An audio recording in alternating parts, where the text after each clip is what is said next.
Committee on 245 by Senator Gooch to the 51st and others, Collins Doug, commend. Senate Resolution 246 by Senator Gooch to the 51st and others, President Donald J. Trump, commend. Senate Resolution 262 by Senator Cowser to the 46th, Article 5 of the United States Constitution, a convention of the states apply. Senate Resolution 282 by Senator Bearden to the 30th and others, Joint Study Committee on Funding for the Next Generation 911 Sustainability, create. Senate Resolution 309 by Senator Tillery the 19th and others, sales or income tax credit, and a bill proposing to receive a 2/3 vote of the membership of each House of the General Assembly in order to become law require. Mr. President, that completes the order.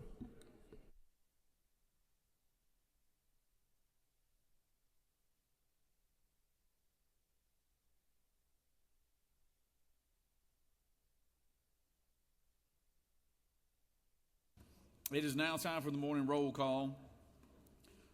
Are there any motions to excuse? I recognize the senator from the 33rd. Thank you, Mr. President. Good morning, you all. I ask for unanimous consent to excuse the senators from the 44th and 41st for business inside the Capitol. Without objection, the senators from the 44th and 41st are excused. Also 43. And the 43rd, without objection. Recognize the senator from the 23rd. Thank you, Mr. President. I ask unanimous consent to excuse the senator from the 24th for business inside the Capitol. Without objection, the senator from the 24th is excused. Recognize the senator from the 6th. Thank you, Mr. President. I ask for unanimous consent to excuse the senator from the 8th. Without objection, the senator from the 8th is excused. Any other motions to excuse? Secretary will call the roll. Senator from the 29th. Yes, ask for unanimous consent to excuse the senator from the 20th for business inside the Capitol. Without objection, the senator from the 20th is excused. Senator from the 14th. Mr. President, I ask unanimous consent the senators from the 35 and 39, I think, be excused for business somewhere. Thank you. Without objection, those conducting business somewhere will be excused. Secretary will call the roll. Senator, signify your presence by voting the yea switch. Secretary, unlock the machine.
Senator from the 9th. Unanimous consent to excuse the senator from the 7th. Without objection, when we get started, senator from the 7th be excused. Senator from the 33rd, you got your light on. Is there a reason? Please excuse the senator from the 32nd. 32nd. She's standing right beside you.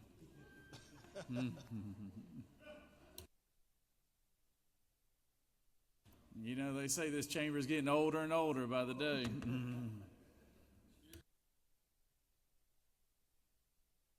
All right, it's now time for the morning devotion. All senators, please take your seats and cease all conversation. I would ask the doorkeeper secures the chamber at this time.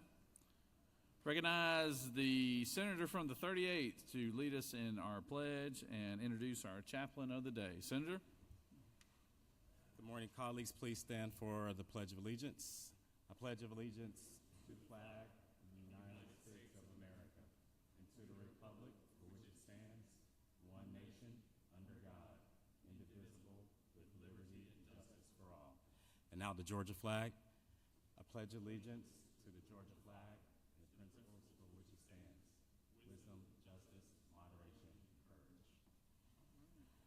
All right. Good morning, colleagues and those in the gallery. I am very honored and excited to introduce Dr. Torrin Daly as our pastor of the day.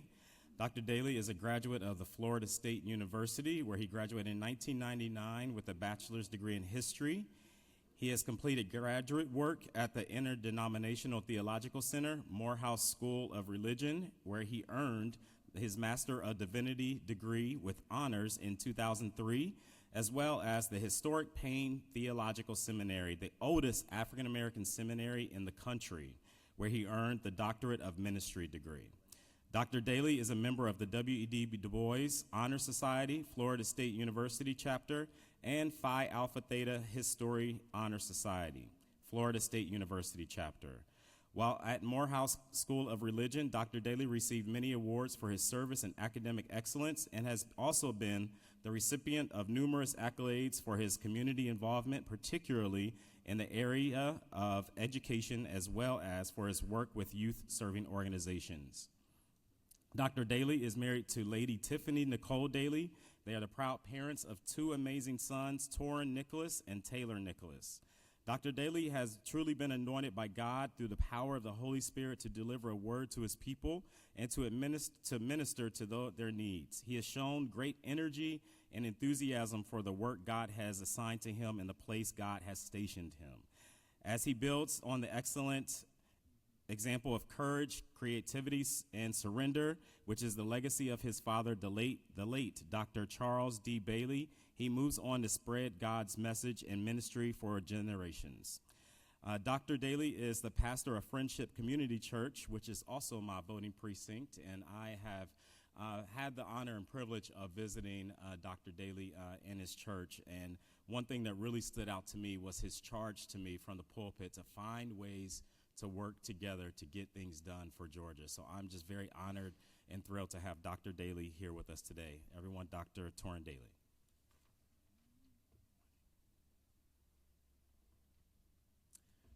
Good morning.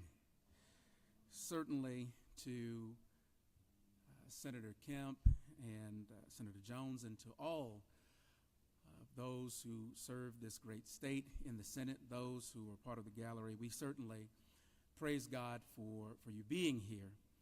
And for just the next little while, I want to talk from this thought as I look at my good friend, Senator James, called to unity. That's our calling. We're called to unity, living out our shared purpose as we build bridges. Senators, Senate staff, friends, as chaplain of the day, I stand before you on the eve of Ash Wednesday. Tomorrow, we who observe it will begin Lent, a time of introspection, a time of renewal. And as we prepare our hearts, I want to begin here by reflecting on Jesus' command, a new command that on a different holy day, Maundy Thursday, Jesus gave to his disciples of both yesterday as well as today. It's a simple but powerful command. Jesus says, love each other as I have loved you. And please understand, this call to love, it is not some abstract idea. It is a call to action, especially not just in your work, but in our collective work in this great state. And so here are just a couple of reasons why we have this shared calling. Each of you has been called. All of us have been called to serve in various capacities the people of Georgia. And so we share a fundamental purpose to improve the lives of our constituents. Just as branches draw life from the vine, we draw our purpose from the needs of those we represent. And so this Lent, let's commit to remembering that our service is about others and not ourselves. We're called to service, not just serve us. But here's another reason why we've been called to this great work. Is because we're bridge builders. We've been called to be people who build bridges of reconciliation. There is no doubt, no matter what side of the aisle you are on, our political landscape is often divisive, even perhaps more divisive now than at other times in history. But those of you who are history majors like myself, we do know that there have been other times in our nation's history in which we've been even more divisive. Yet we are called to be bridge builders, just like those who have preceded us in the great work of this country and state. We're called to be agents of reconciliation. And we're called to be agents of reconciliation because love demands it. Love demands empathy. Love demands a willingness to understand even opposing viewpoints. As those of us who will receive them as we receive ashes tomorrow, let's reflect on how we can foster this kind of unity. Now, how do we put these principles into action? Let's be real practical about it, and I'm done. Listen. Really, listen. Schedule times to listen to constituents from diverse backgrounds, not just racially or ethnically, but also socioeconomically, politically. Schedule time to listen to constituents who have different backgrounds. Actively seek input and feedback, prioritizing your understanding of their needs over promoting our various agendas. Stephen Covey says that we should always seek understanding before even seeking to be understood. That's important as we build bridges and as we serve the needs of the citizens of this state. Ask. That's the second practical way for us to be able to heed this calling. Ask. When considering legislative, when considering any of the work that you engage in, ask, how will this impact the most vulnerable in our communities? Prioritize policies that address the needs of those who are often overlooked, those who are voiceless. Here's the third thing. Commit to engaging in civil discourse. Let's let this state be a paradigm for the other 49 as we engage in civil discourse, even with those with whom you greatly disagree. Seek opportunities to cross the aisle and collaborate on shared issues that even go beyond just road designations. This might involve having to get together outside of your time here in the chamber, but it will be time well spent. Here's the last thing. When engaging in debate, depersonalize. Depersonalize. When engaging in discourse, focus on the issues and not personal attacks and all of the stuff that we see too much in the media, whatever outlet you watch. Let's practice active listening, acknowledging the validity of opposing viewpoints, even, again, if you don't agree. It shows, it conveys respect and begins to help us build bridges of understanding. Can I give you just one last super practical thing that you could do as you build these bridges, especially during this season of Lent? When you have the opportunity to do so, even if you have to wait until Lent is over because you promised to give up this or to give up that, man, pig out. I know that sounds strange to hear from a pastor, but just understand it is difficult to hate people once you have enjoyed table fellowship with them. And so go eat together. Convene over food together. There's something about food that brings people together. And once you recognize that basic need that each and every one of us has, it's difficult to despise. It's difficult to disrespect. It's difficult to engage in discourse that becomes too personal. These practical steps, though simple, including pigging out, can be profoundly impactful in our work. By prioritizing shared purpose and by building bridges of reconciliation, we can truly embody the love that we are called to. This Lent, let us strive to be servants, not people all about serve us. Let's strive to be selfless and never selfish. Senators, be known for your compassion, be known for your unity, be known for your unwavering commitment to the people of the great state of Georgia. May the peace of God, which truly surpasses all understanding, guard your hearts and minds in Christ Jesus. Amen.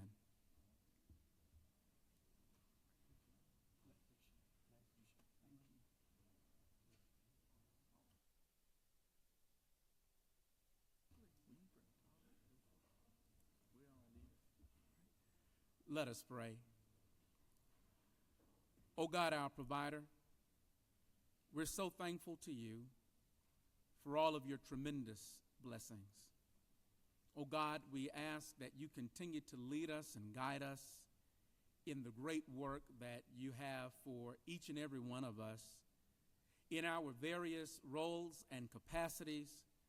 Help us never cease to see the humanity in each other. Help us to never cease to see the humanity in the people that we meet, the people that we greet, the people that we are called to serve. I thank you for my greatest role model, one who serves as great role model for us all. History records his name as being Jesus. And so it is in his name that we do pray. Amen.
we have our doctor of the day.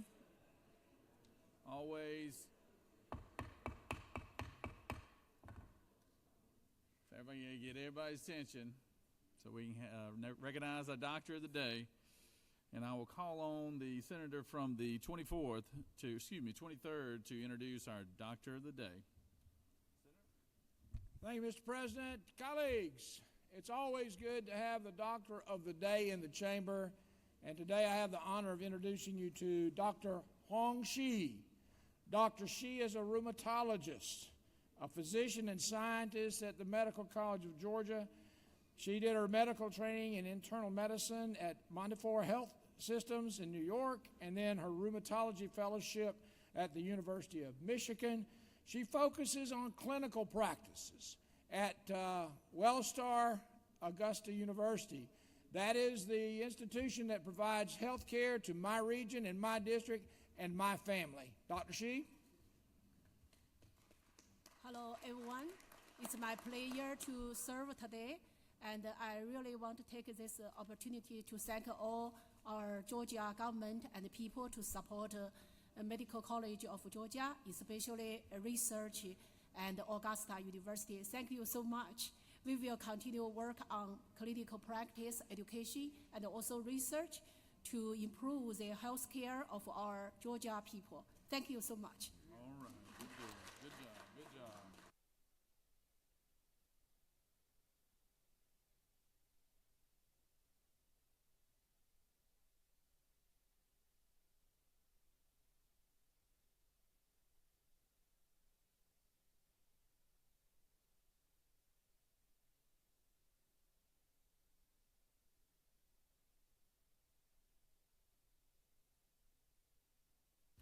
Are there any unanimous consents? Does any senator wish to rise on a point of personal privilege?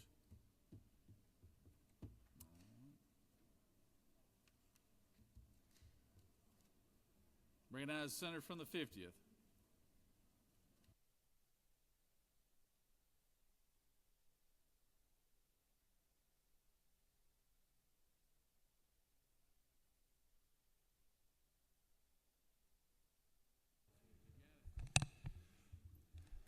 Thank you, Mr. President. In just a few minutes, we'll pass a resolution, hopefully in this chamber, honoring the Laotian community in the state and those that fought alongside U.S. troops in Laos. We've got a group of veterans and members of the Laotian community in the chamber today. If they would please stand. During the Vietnam War, Laos became an unexpected battleground, and in collaboration with the CIA, they fought alongside the U.S. troops. They were a huge ally for us, and they played a critical role in aiding and protecting the United States military operations in Laos. In 1975, there was a huge shift in the government, and the Communist Party of Laos took over, and they changed their flag. But the men and women and the members up here were able to flee the country. They found refuge here, and there are pockets of communities in Atlanta, my hometown of Cornelia, Chickamauga, Lawrenceville, Marietta, Riverdale, and Macon, and everywhere in between, where the Laotian community has been diligent, and they are a huge part of our economy and our culture here. And so this resolution will be officially the state of Georgia recognizing the former flag of Laos before the communist government took over as their heritage flag. And it's try to hold it up for them. This will be the flag, and this resolution will honor them. We want to thank them for their service and their part of our community here in Georgia. So if y'all would rise and just welcome them to the gallery. We'll be voting on this very soon.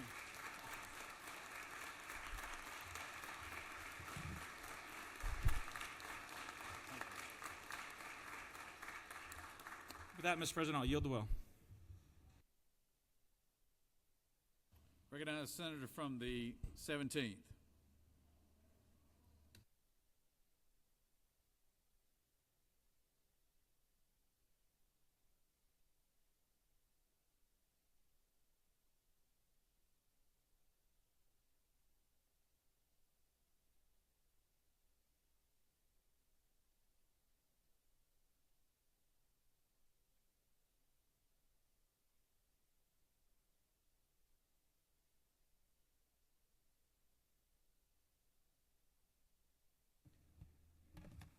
Thank you very much, Mr. President. Colleagues, today I'm honored to recognize Clayton State University. It is Clayton State University Day at the Capitol. Clayton State is an institution committed to improving the lives of its students through teaching, scholarship, and service. Clayton State was named the number 5 in the Wall Street Journal Best Colleges in the state of Georgia. And then in 2024, Clayton State University was ranked by James Magazine as the number 3 best value in Georgia. Students in the Clayton State University School of Nursing recently earned a 100% pass rate on the NCLEX Nursing School Board exam.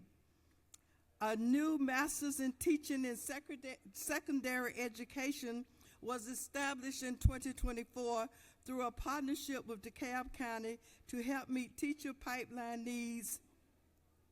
And the Spivey Hall on the campus of Clayton State continues to be an internationally recognized concert hall. We are so proud of the students at Clayton State, and we're proud of the leadership. So today, please welcome Clayton State to the students, to the Capitol, faculty, and staff, and the president. You probably met him last year, but the president, Dr. George Lewis. Dr. Lewis, please come around and wave to the audience. Students in the gallery, would you please stand? If you're from Clayton State, please stand. Look at those wonderful students. Welcome to the Georgia State Senate and to the Georgia Capitol. Thank you very much.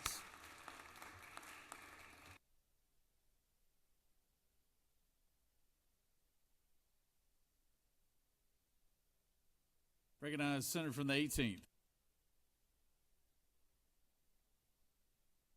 Thank you, Mr. President. Just a quick announcement about some of our friends with the Georgia Association of Manufacturing. They are going to be celebrating their 125th anniversary.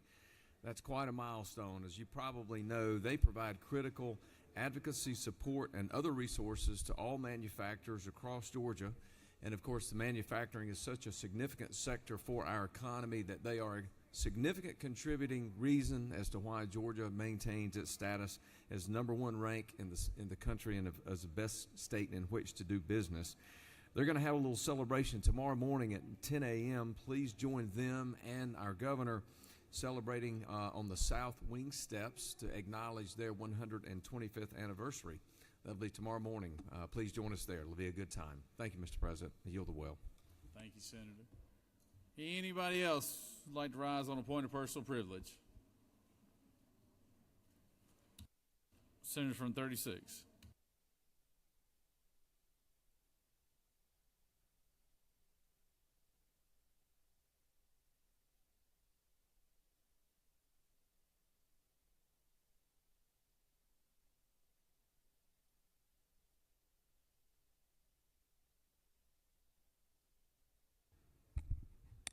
Thank you, Mr. President. I would like to recognize and lift up the advocacy of the Human Rights Campaign and Georgia Equality, 2 very active organizations across our state in the case of Georgia Equality, and Human Rights Campaign works nationally. We have members of both of those groups joining us today here at the Capitol, and I would like to welcome them and acknowledge the critical role that they play in standing up for the rights of the LGBTQ community. We welcome you and encourage your participation in the political process. It's very important as we consider the policies that we adopt or reject here in Georgia. Thank you for being with us today, the Human Rights Campaign and the Georgia Equality. Thank you. Thank you, Senator. I recognize Senator from the 21st. Thank you, Mr. President. As a native from New Orleans and Louisiana, I want to wish everybody a happy Mardi Gras. Today's Fat Tuesday, so get you some king cake and enjoy an adult beverage tonight and celebrate. Happy Mardi Gras.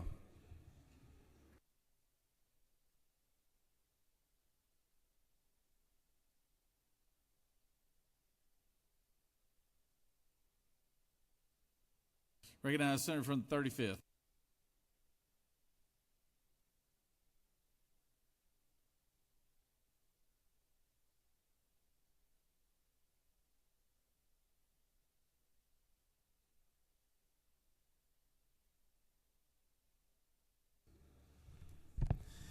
Thank you, Mr. President. Good morning, colleagues. I just wanted to step up here really quickly to recognize a few constituents who are here at the Capitol. First, I wanted to recognize my friends from Park Place who are celebrating their 50th anniversary of doing business here in Georgia and across the country. So welcome to the chamber. And I also wanted to join my colleague from the 36th in welcoming several allies who are here in the building, including the ACLU of Georgia, the Urban League, the League of Women Voters, and the Georgia AACP, who are up here in the gallery, I believe. Please stand and let's give them a warm welcome.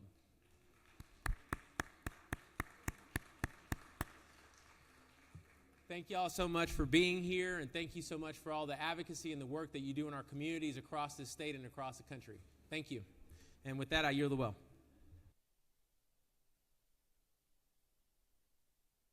Does any other senator wish to speak on a point of personal privilege? You have before you a consent calendar of privilege resolutions. Does any senator wish to remove a resolution from the consent calendar? Chair hears none. Resolution on the consent calendar is adopted.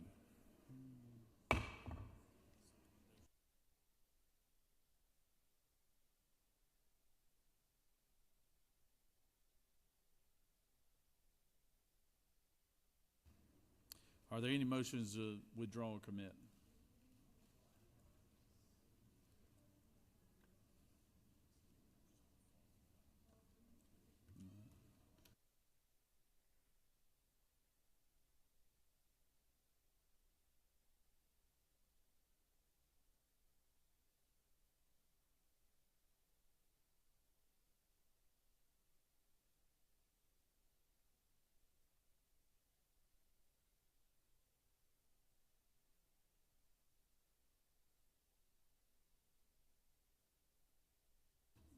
Recognize the senator from the 51st. I ask for unanimous consent for the following bills and resolutions to be engrossed: SB 177 and SB 199. Secretary, read the caption.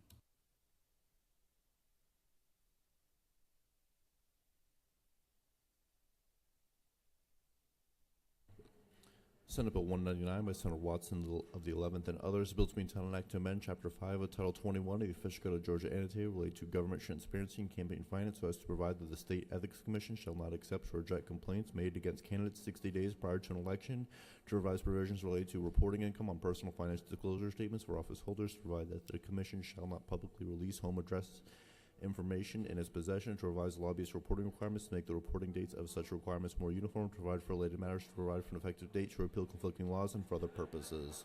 Senate Bill 177 by Senator Anna Vicarte of the 31st and others. A bill to be entitled an act to amend Chapter 5 of Title 21 of the Official Code of Georgia Annotated related to government transparency and campaign finance so to provide for transparency in foreign funded political activities within the state, to require agents of hostile foreign principals and foreign supported political organizations to register with the State Ethics Commission, to provide for registration requirements, to provide for definitions, to provide legislative findings, to provide for civil penalties, to authorize the Attorney General to bring civil actions or criminal investigations for violations, to provide for related matters, to repeal conflicting laws, and for other purposes. That completes the order, Mr. President.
Recognize the senator from the 23rd.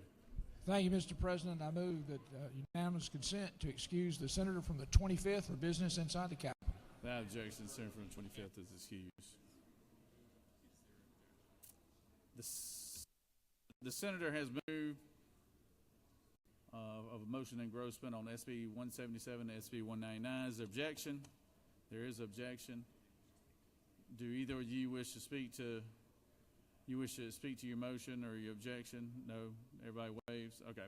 All those in favor of the motion will signify by saying voting the yea switch. All those opposed, no. Secretary, unlock the machine.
On the motion to engross, the yeas are 29 and the nays are 17, and this motion has prevailed.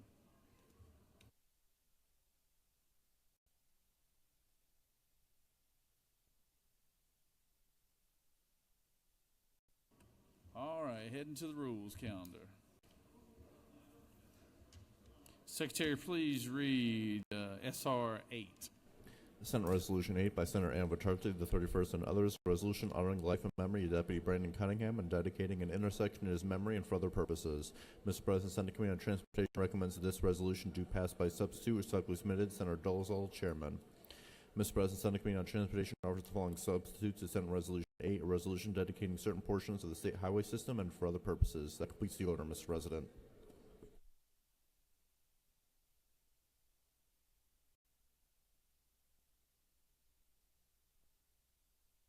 Recognize the senator from the 31st to speak to the measure.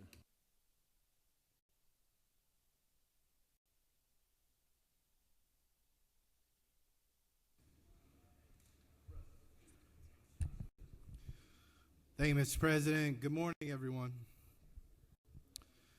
Senate Resolution 8 honors the life and legacy of Deputy Brandon Tyler Cunningham by dedicating the intersection of State Route 92 and State Route 120 in Paulding County, Georgia, in his memory. He was born on August 30th, 1993, in Marietta, Georgia, to Maria Elena Cunningham and Kevin Cunningham. He was a graduate of Marietta High School and eventually joined the Sheriff's Department in 2020. Deputy Cunningham was known for taking pride in his role as Deputy Sheriff for the Paulding County Sheriff's Office, expressing selfless dedication and unquestioned integrity when protecting our community. Former Sheriff Gary Gullidge recounts Deputy Brandon Cunningham of never complaining on the job and always having a smile on his face no matter what challenges were presented to him. Deputy Cunningham had served in the Paulding County Sheriff's Office for over 4 years and excelled in his role of providing service and protection to our community. Deputy Brandon Cunningham was only 30 years old when his life was taken from him on August 17th of 2024 in the line of duty and responding to a domestic dispute. I just want to say on behalf of my family, the Senate, our state, we are very proud of the legacy that Brandon Cunningham left to Paulding County, Georgia. To the Paulding County Sheriff's Office, our constituents, and those that serve on the front lines every single day and that were there that day Brandon passed away. Our thoughts and prayers are with you every single day. It is something we will never forget, and we will make sure that Brandon Cunningham's legacy and memory is always remembered, and it lives on forever in Paulding County, Georgia. Mr. President, with that, I yield the well. Thank you, Senator. Does any other senator wish to speak for or against the measure? Chair hears none. Is there objection to the previous question being ordered? Chair hears none. The previous question is ordered. Question is on the adoption of the committee substitute. Is there objection to the adoption of the committee substitute? Hearing none, the committee substitute is adopted. Is there objection to agreeing to the report of committee which is favorable to the passage of the bill? The adoption of the resolution, Chair hears none. The report of the committee is agreed to. Is there objection to the main question being ordered? Chair hears none. The main question is ordered. Question is on the adoption of the resolution by substitute. All those in favor will vote yea. All opposed, nay. Secretary will unlock the machine.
On the adoption of the resolution, substitute by substitute, yeas are 49 and the nays are 0, and the resolution having received constitutional majority is therefore adopted by substitute.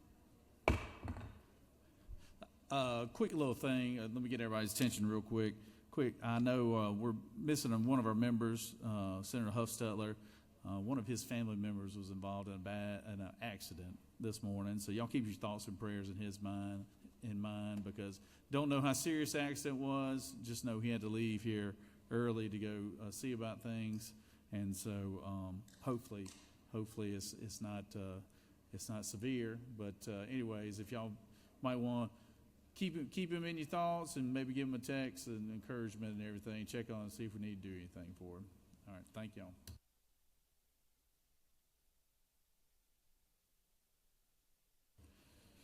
Senate Resolution 231, Mr. Secretary.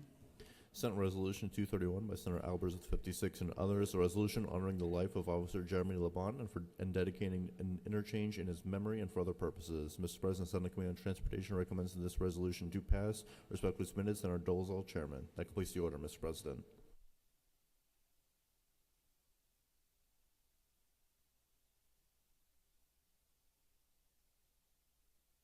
Recognize Senator from 56.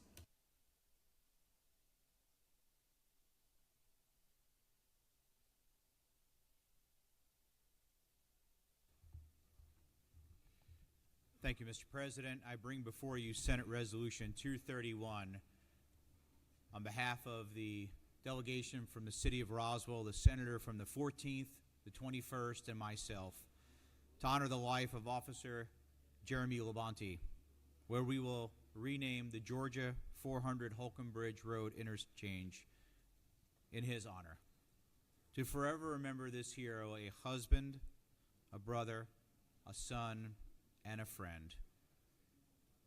Officer Labonte was only 24 years old. He was born in Austell, Georgia, and his end of watch, where he lost his life, was on February the 7th, 2025. He was a graduate from Kingsway Christian School in Douglasville and earned his bachelor's degree from Georgia State University. He began his career in 2021 in the City of Roswell Police Department, when unfortunately that night he was suddenly and deliberately murdered by a faceless coward. I ask each one of you to continue to remember all those who serve us in office, and I ask you to support this important resolution so everyone who goes through one of the busiest intersections in our state will always remember this young man. His service and sacrifice is one of Roswell's finest, a true hero in the community that Senator from the 14th, 21st, and I are honored to represent. I yield the well.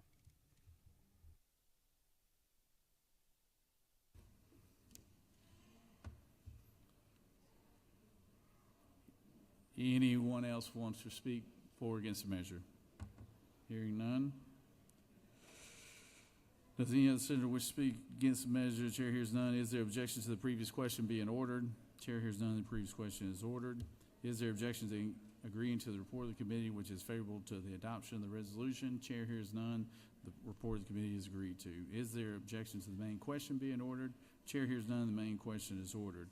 Question is on the adoption of the resolution. All those in favor of the resolution vote yea. All opposed nay. Secretary will unlock the machine.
On the adoption of the resolution, the yeas are 49, the nays are 0. The resolution has received requisite constitutional majority, is therefore adopted.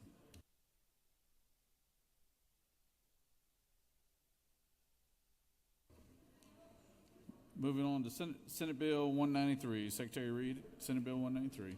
Senate Bill 193 by Senator Bratz of the 6th and others, a bill being titled Act to amend Chapter 4 of Title 20 of the Official Code of Georgia Annotated related to vocational, technical, and adult education so as to authorize the State Board of Technical College System of Georgia to establish the Adult Workforce High School Diploma Program, to provide for the selection of third-party providers to administer the program, to provide requirements for approved program providers, to provide for disbursement of funds to approved program providers, to provide for reporting, to provide for definitions, to provide for related matters, to repeal conflicting laws, and for other purposes.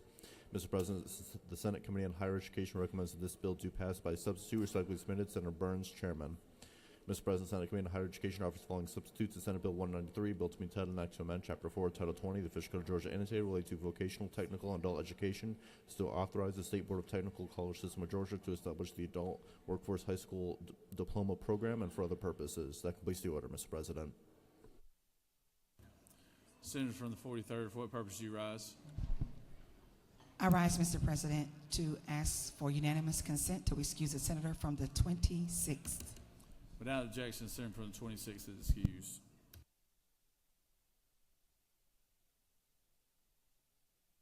Recognize the senator from the 6th.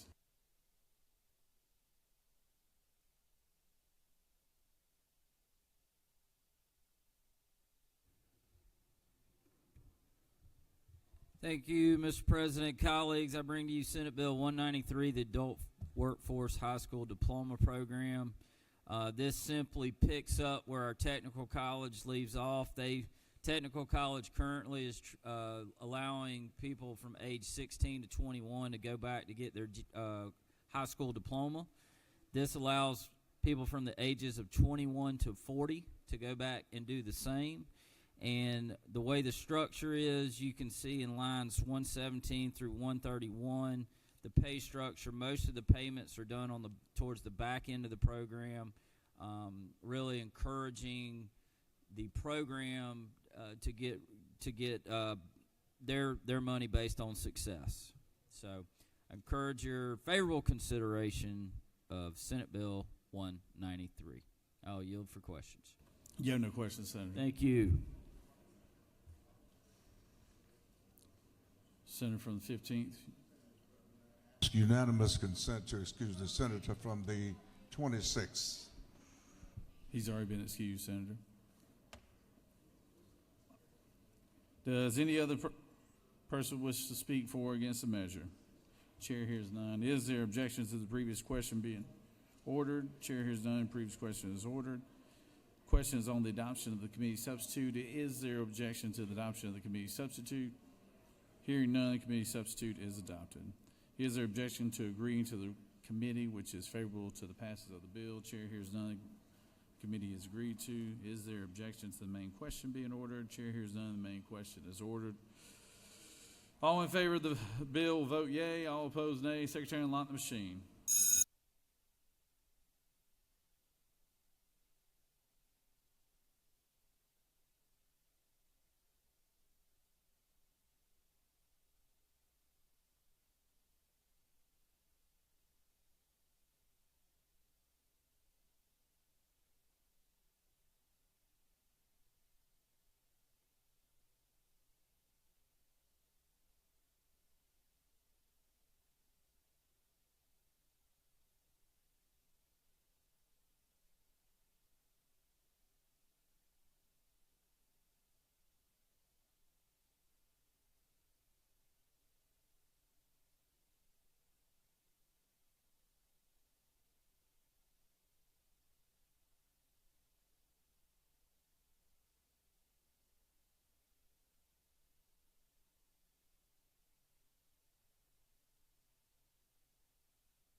On the passage of the bill, the yeas are 48, the nays are 0. This bill, having received a requisite constitutional majority, is therefore passed.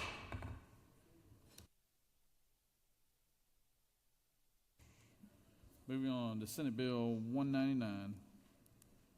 Secretary. Senate Bill 199 by Senator Watson, the 11th, and others. Bills being titled an act to amend Chapter 5 of Title 21 of the Official Code of Georgia annotated related to government transparency and campaign finance, so as to provide that the State Ethics Commission shall not accept or reject complaints made against candidates 60 days prior to an election, to revise provisions related to reporting income on personal finance disclosure statements for office holders, to provide that Commission shall not publicly release home address information in its possession, to revise lobbyist reporting requirements, to make the reporting dates for such requirements more uniform, to provide for related matters, to provide for an effective date to repeal conflicting laws, and for other purposes. Mr. President, the Senate Committee on Ethics recommends that this bill do pass by substitute. Respectfully submitted, Senator Watson, Chairman.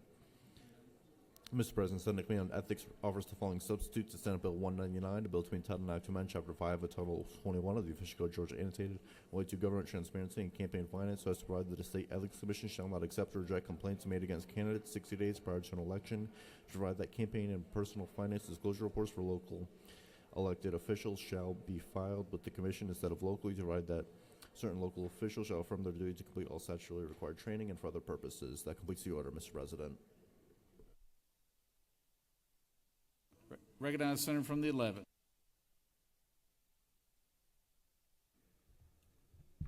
Thank you, Mr. President. Members, I do bring before you Senate Bill 199. I want to first thank our State Ethics Commission and our Executive Secretary, Mr. David Amani, who's up in the balcony with us, who brought some of this language forward. And it's an effort to provide uniformity. It's an effort to streamline. It's an effort to simplify and provide safety for members of the legislature. And so honored to have this language. It is an ethics bill, so I'm going to try to be quick about it, but it was 26 pages long, but I want to make sure that we kind of touch on everything so that everybody knows what we've got going on here. Starting with Section 1, this is dealing with filing complaints. We're just extending the period out to 60 days so that we don't have those last-minute accusations that are brought forward that the commission doesn't have time to vet out. That's what we're doing there. Section 2 is the largest section. This is where we're returning our local filing obligations back to the state. They were at the state, then they went to the locals, and we're bringing them back to the state. This also changes our campaign committee disclosure reports and provides them to be filed quarterly every year. This will be January 31, April 30, July 31, October 20. Those are still close in time to the primary and general elections. This also has some language with our PACs to allow them to conform to the new quarterly reports that we have to comply with. It also requires them to keep separate checking accounts. But then also retired and defeated candidates. Currently, retired candidates have more filings and rules they have to follow than defeated candidates. So all that is part of Section 2. Moving on to Section 3, this is dealing with our financial disclosure reports, having those filed on April 1st of every year instead of alternating between either the 7th or 15 days post-qualifying in election years and July 1st of non-election years. Again, there's some uniformity being placed in the code here to keep everybody up to date and on the same page. This section also creates a range on our financial disclosures. Know at tax time things are difficult, especially on the farm. You don't necessarily maybe know where you are, but we're setting that up on ranges. You can see those within the bill so that's clarified. Section 4 is dealing with safety. That's where they're going to redact all of our addresses. They'll have access to those, but as you know, we've had some issues across the state dealing with that. Section 5 is mainly for our friends in the hall. It's dealing with lobbyist reporting and allowing them to report once a month, every month on the fifth day of the month.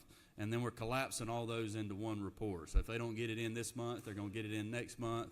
Again, just to try to streamline things, provide uniformity across ethics within our state. That's what the bill does, Mr. President. I think this is a very good bill. It was unanimous in committee. And I know for me personally, I have to hire someone to keep up with this stuff because we have personal lives and we have jobs and families, and it gets very difficult sometimes to keep up with all this stuff. So that's what the bill does, Mr. President. I'll be glad to take any questions if there are any, and I'd appreciate your support.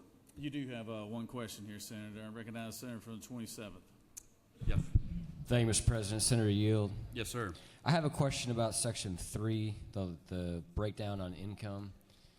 I know that currently statewide elected officials have to provide, I guess, dollar-specific sources of income. We, and I believe county commissioners and city councilmen, need to essentially provide where they work, but not necessarily income levels. So with this range, these ranges that are outlined on lines 572 to 581, I know you're looking for it. I'll wait for you. You good? I'm with you. Is that an adjustment to the current statewide, or is that adding that to the plate of other elected officials where income ranges need to be stated?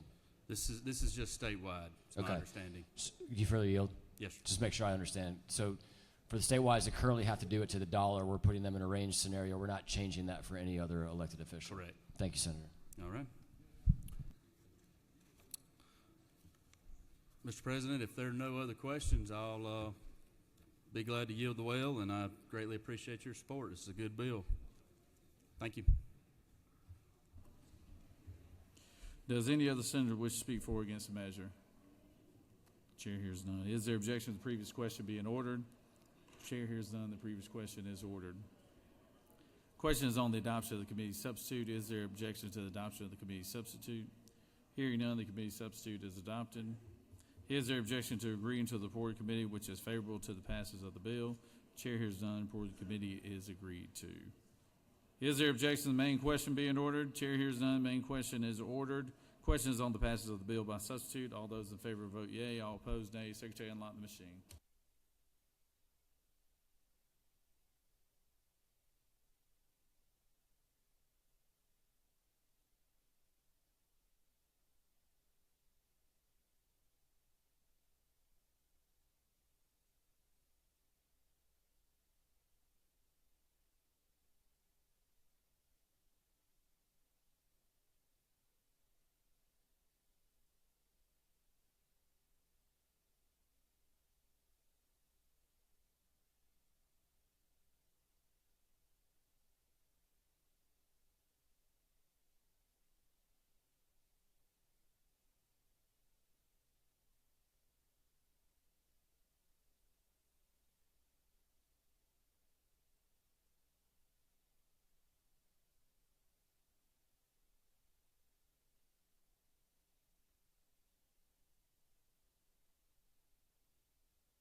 On the passage of the bill, the yeas are 55, the nays are 0. This bill, having received a requisite constitutional majority, is therefore passed by substitute. It's a pretty strong showing there, Senator.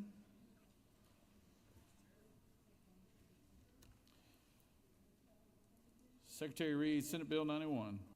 Senate Bill 91 by Senator Tillery, the 19th, and others, a bill to entitle an act to amend Part 1 of Article 1 of Chapter 18 of Title 45 of the Official Code of Georgia annotated related to state employees' health insurance plans so as to prohibit the Board of Community Health from entering into, executing, or renewing a contract or contracts with any pharmacy benefit manager who owns or has ownership interest in any retail pharmacy or any legal entity that contracts with or uses such pharmacy benefits manager, to provide for related matters, to repeal conflicting laws, and for other purposes. Mr. President, the Senate Committee on Health and Human Services recommends that this bill do pass. Respectfully submitted, Senator Watson, Chairman. That completes the order, Mr. President. Recognize the Senator from the 19th.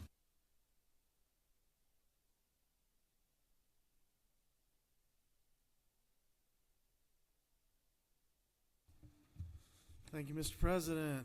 Members of the Senate, bring to you Senate Bill 91. It's pretty simple. It could have probably fit on one page. I think it has a lot of impact, or potential for impact, for our state for years to come. All Senate Bill 91 says is that if you're a PBM, a pharmacy benefit manager, that you can't also be the owner of a independent or of a pharmacy, so you can't be vertically integrated and then compete to be a part of our health insurance plans. And there's a reason for this. You see, we have a history in our country of realizing that vertical monopolies can create a problem. You don't have to look back any further than Teddy Roosevelt to see that, and what he did in the early 1900s with Standard Oil and other big companies there that said, hey, listen, if you control all parts of production from bottom to top to bottom, then you can control prices. And if you can set prices, then the free market can't work. We've seen a more recent example of this, though, in AT&T and the baby bells, when the federal government in the early 1980s came in and said, hey, listen, you own communications in our country. That's such that we're going to need to break it up and make sure that there's a more fair playing field. We saw what it did in the future and even into today with our telecommunications prices. We've experienced this issue with PBMs, pharmacy benefit managers. They started off as a great thing. I think they have a very great purpose. In about 2005, the state moved to employ pharmacy benefit managers to help control costs for our state health benefit plan and also in our Medicaid programs. And they had a great intent. What we wanted the pharmacy benefit manager to do is to step in and say, hey, listen, if someone's on a name brand drug and now they can move to a generic and it's cheaper, then we should encourage them to do so if it saves overall state dollars. However, what we've seen now is that insurance companies and sometimes pharmaceutical manufacturers have realized that the game to be played is to own the PBM as well. Well, why would you want to own the PBM? Because the PBM, the pharmacy benefit manager, sets the rate at which the pharmacy, the prescription is sold to the pharmacist. Whether those are independent pharmacists or pharmacies that are owned by the PBM itself. And when you can set the rate of payment to your own pharmacy at a higher rate than you set the rate of payment to your competitors, well, that creates a huge free market issue. 80% of the market is now, of the pharmacy market, is now found in 3 companies. And those 3 companies are owned by PBMs, and those PBMs are also owners of insurance companies. And I don't know if the insurance company bought the PBM that then bought the pharmacy, or if the pharmacy bought the insurance company that then bought the PBM, or if the PBM led it from the beginning. I don't know how that happened. But what I do know is that we've now ended up at a situation where a company, a PBM, a pharmacy benefit manager, can tell an independent pharmacist that they're only going to be able to charge or have to pay except $3.60 for a drug, where they can turn around to their own pharmacy that they own that just happens to be aligned in ownership with the PBM and charge $12 or $15 or $30 for the same exact prescription. You've seen this in your districts too. You've seen it and heard it from your independent pharmacies. I just don't think it's fair. So what this bill does is strikes out to say, if you want to be a participant in our health benefit plans, you got to pick which one you want to be. You want to be the guy that sets the price, or you want to be the guy that accepts the price. But you can't be the guy that sets the price and set a price higher to pay yourself and set a lower price to pay your competition. This is big business. I'm not going to shy away from that. And there's folks in this building that this will upset. But I think there's also folks in this building that it protects. The folks it protects are little guys. Folks that'll be upset about it, well, they're the bigger guys. I know I don't have all of you with me on this bill, and that's okay too. But I hope you'll think back about the fights that are important and realize that if we're leveling the playing field, that it's better for everybody overall. Just like Teddy Roosevelt did in the early 1900s, we're just trying to take a step forward towards doing that now in this sphere. Separate industry, same issue. Mr. President, if there are no questions, I'll yield the well. I'm happy to take questions. You do have a couple questions, Senator. I recognize the Senator from the 29th. Thank you, Mr. President. Does the chairman yield? Yes, sir. Chairman, first of all, I'd like to thank you for invoking the name of my hero, President Theodore Roosevelt, in your presentation. But I'm curious, is it not true, or have you fully considered the impact this might have on the state health care benefit plan? I hope I've considered the impact it may have. Senator, for the yield? Yes, sir.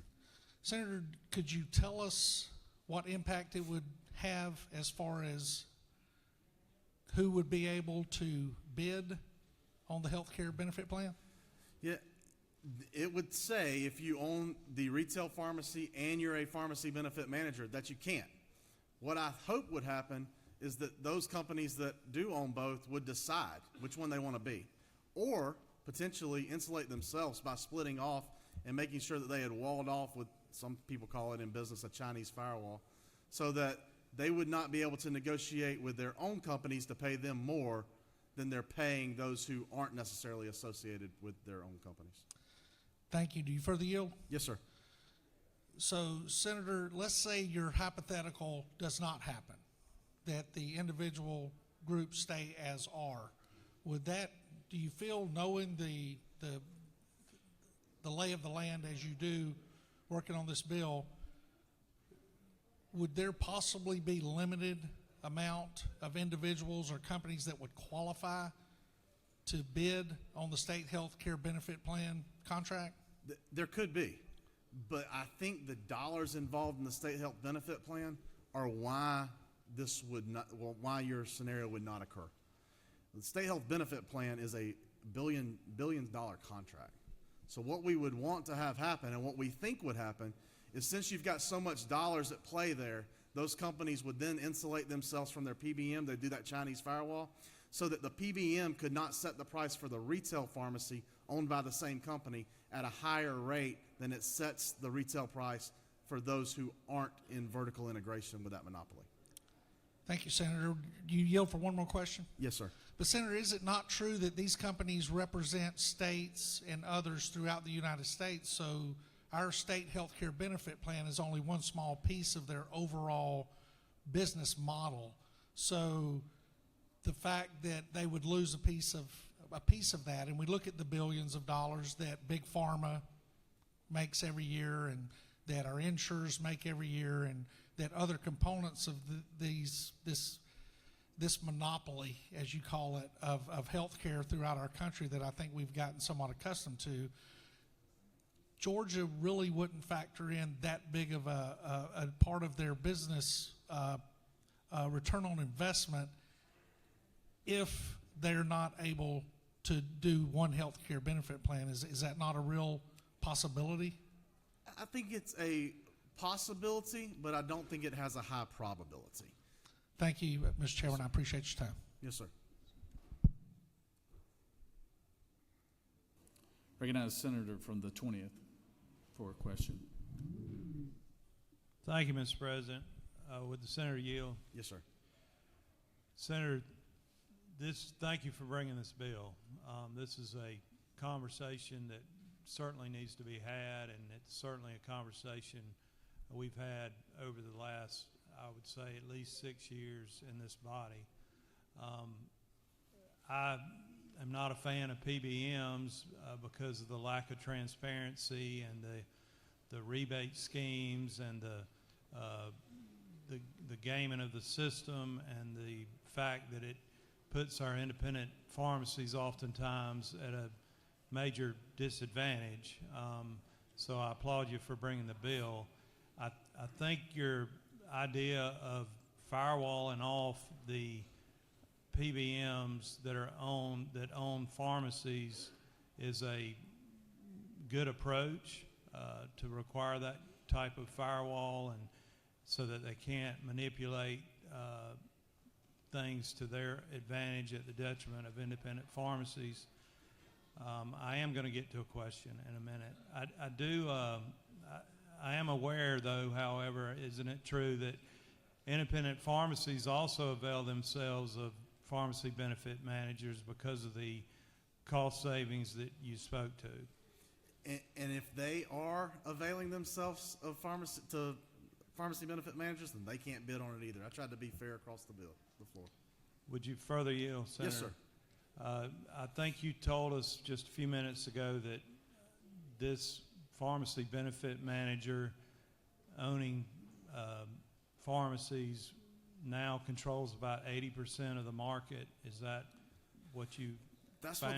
Yes, sir. That's what the statistic was in 2023. That it was roughly 180 million patients at that time. So how do you square your bill with that fact and not hurt Georgia consumers in precluding Georgia consumers to avail themselves of prescriptions from a system that controls 80% of the market? Very fair question. I think the only way in Georgia we can do it is to use the power that we have that is almost 70% of the market in certain areas with the state health benefit plan. We have to use our own bully pulpit, our own power back.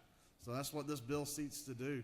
Say, hey, we can be a driver of healthcare costs as well, and the state health benefit plan is our best way to drive healthcare results and costs in Georgia. Would you further yield, Senator? Yes, sir. This bill, it seems to me, were it to pass and be signed into law, is going to have a significant fiscal impact on the state of Georgia's budget. Have you gotten a fiscal note on this? See, I don't think it will. I don't think it needs a fiscal note for that reason. One, we're not in a procurement right now on the state health benefit plan. We're just saying, hey, when this thing comes back up to bid, that will have to be discussed. If what I do think will happen, again, folks aren't going to let that $1 billion contract roll by them. They're going to Chinese firewall off their PBM from their pharmacies, which is exactly what we think is fair to begin with. If the PBM can't pay its own pharmacy more than it's paying the independent pharmacy, we don't have a problem. I don't think anybody's against the idea of PBMs. It's how they're working in practice. Senator, I don't want to beat this to death, but would you further yield? Sure. You keep talking about a Chinese firewall. I'm not a big fan of China, first of all, but I don't see anything in the bill that allows for that. I mean, it looks like to me if this bill passed and we're signed into law that the state of Georgia would immediately have to terminate their contract with CVS Caremark that owns CVS, and would put us in, we would immediately then be in a procurement process, and on the spur of the moment, we would, I mean, it looks like to me we would have to make a change effective July 1, 2025, which does not seem a prudent business posture to be in for the state of Georgia. Is that a concern of yours? It is not. It is not a concern of mine in this instance. I think that they could restructure their ownership overnight if they had to avoid bankruptcy. They could restructure their ownership overnight if they thought there was a threat of a lawsuit. They can restructure their ownership structure overnight if they want to stay a member and be a provider for the state health benefit plan. And would the senator further yield? Sure. What if this bill were to be law and we change and we're not using CVS Caremark anymore, we're using, let's say we're using a PBM that does business with Walgreens. And Walgreens right now is, I think, up for sale. That's what I'm reading in the paper. A private equity firm may be buying them.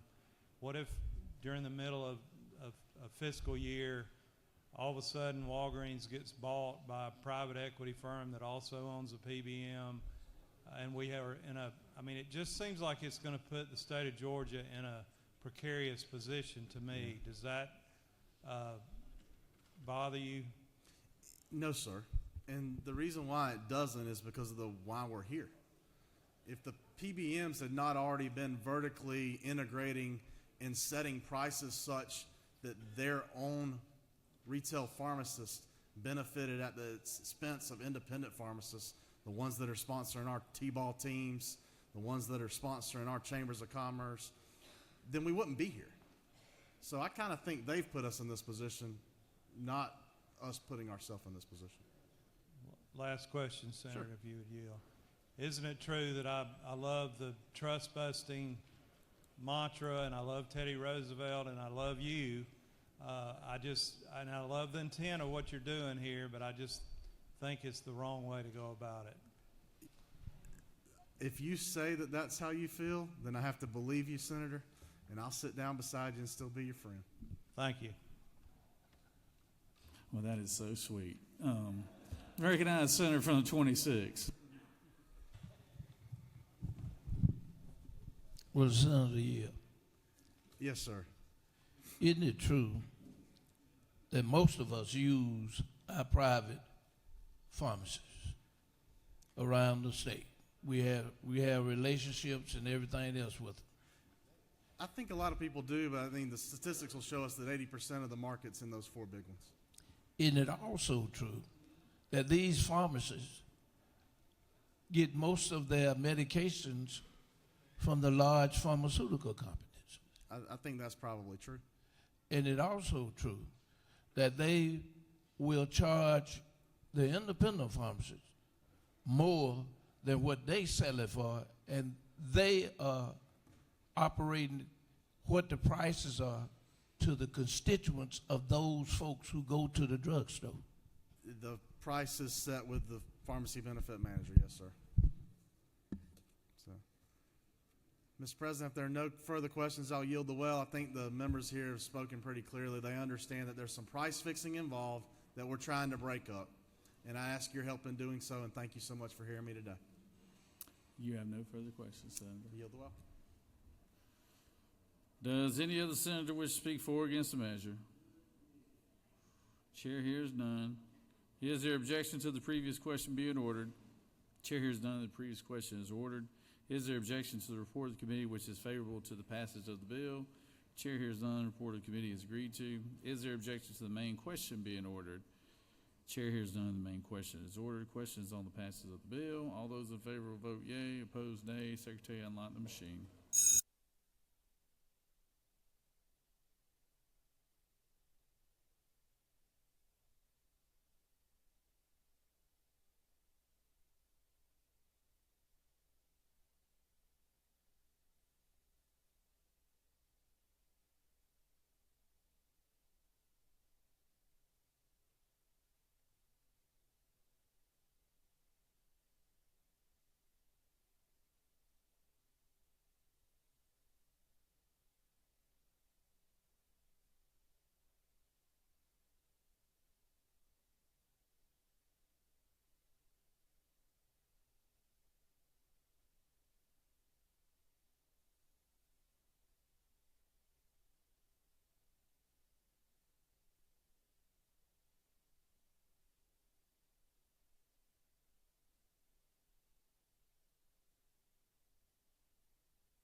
The senator from the 19th, he's undefeated.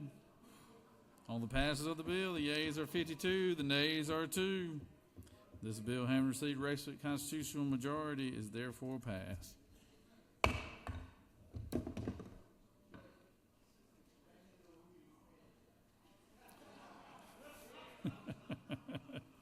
Let's recognize the senator from the 20th. For what purpose do you rise? Parliamentary inquiry, Mr. State your President. inquiry. That was pretty strong by the senator of the 20th, wasn't it? I know. I can see you getting misty-eyed, too. So,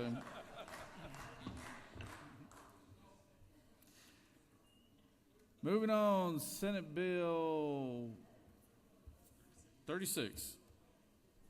Senate Bill 36 by Senator Setzel of the 37th and others, bill to be entitled an act to amend Title 50 of the Fish Code of Georgia Annotated related to state government so as to provide for the preservation of religious freedom, to provide for the granting of relief, to provide for definitions, to provide for construction, to provide for statutory interpretation, to provide for a short title, to provide for legislative findings and determinations, to provide for an effective date, to repeal conflicting laws, and for other purposes.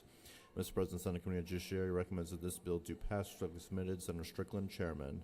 Mr. President, Minority Report to Senate Bill 36 has been attached. That completes the order, Mr. President.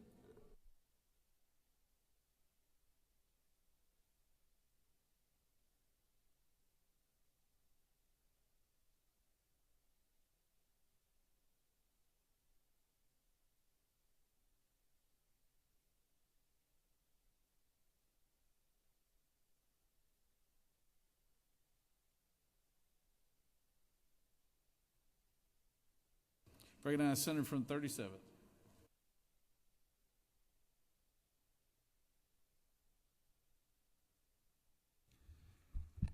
Thank you, Mr. President. Ladies and gentlemen of the Senate, bring before you today Senate Bill 36. Senate Bill 36 is the state version of federal law passed in 1993 in an overwhelmingly bipartisan way called the Religious Freedom Restoration Act. Mr. President, every Georgian should be free to worship and exercise their faith without unfair federal, state, and local government intrusion. Senate Bill 36, the Religious Freedom Restoration Act, protects ordinary people from unfair state and local government intrusion by exactly mirroring the bipartisan federal law in a way that protects people from unfair federal government intrusion in their basic right to practice their faith. After the federal RFRA law was passed almost unanimously in 1993, the U.S. Supreme Court ruled in 1997 that the federal RFRA only protected people from unfair federal government intrusion and would not protect people from unfair state and local government intrusion on their basic rights. Since then, 39 of 50 states have adopted their own state RFRA laws or seen their courts adopt RFRA level protections by judicial ruling to protect people from faith, people of faith from overreach by state and local governments. In 2016, Georgia passed a state bill that included language dramatically different than this bill and dramatically different than the Federal Religious Freedom Restoration Act, and Governor Nathan DeVille vetoed that bill. In 2017, our Attorney General confirmed that without a state-level RFRA that's before you today, Georgians do not have full religious protections, allowing state and local governments to infringe upon people's faith for any rational basis. That's the lowest level of legal protection that exists under law. Since 2021, Mr. President, 8 states have passed RFRA laws.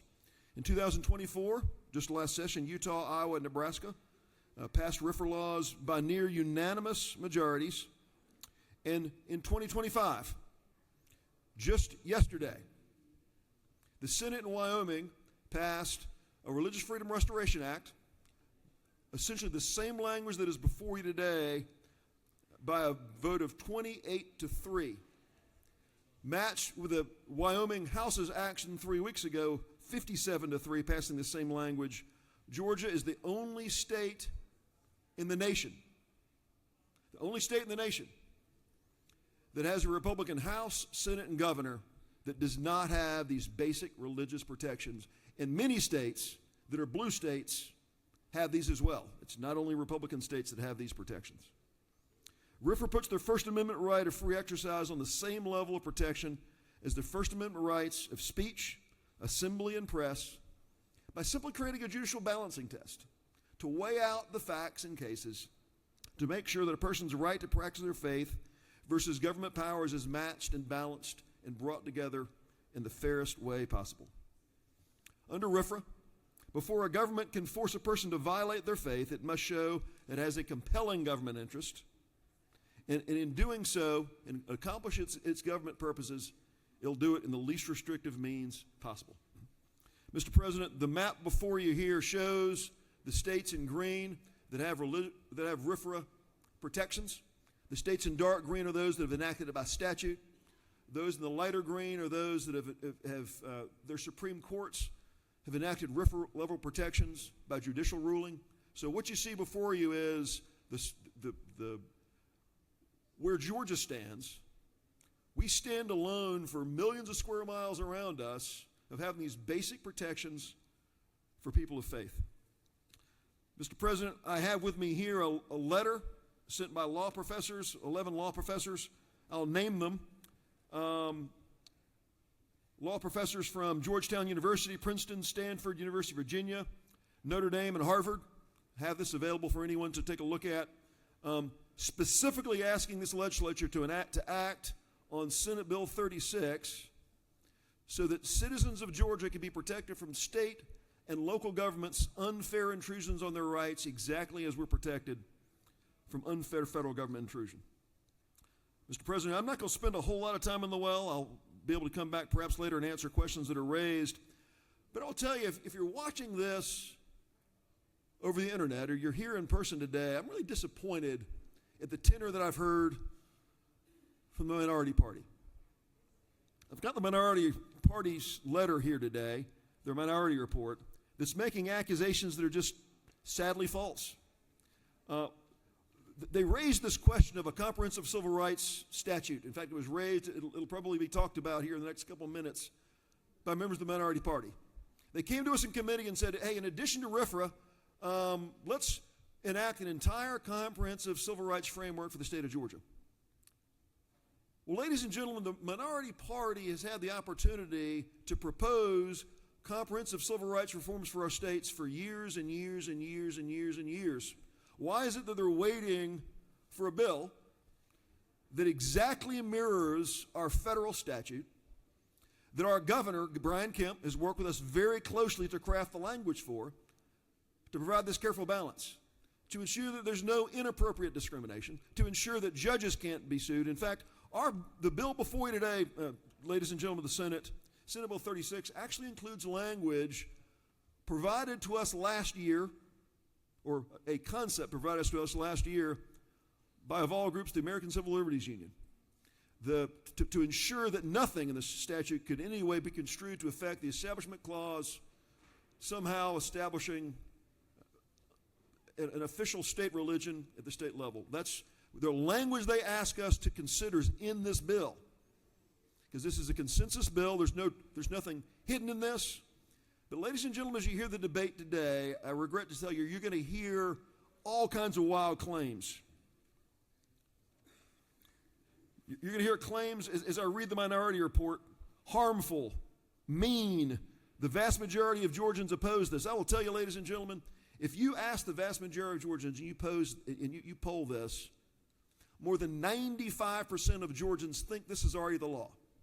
In fact, one of the biggest opponents of this says, if this is in the Constitution, it's already protected. We already have this protection.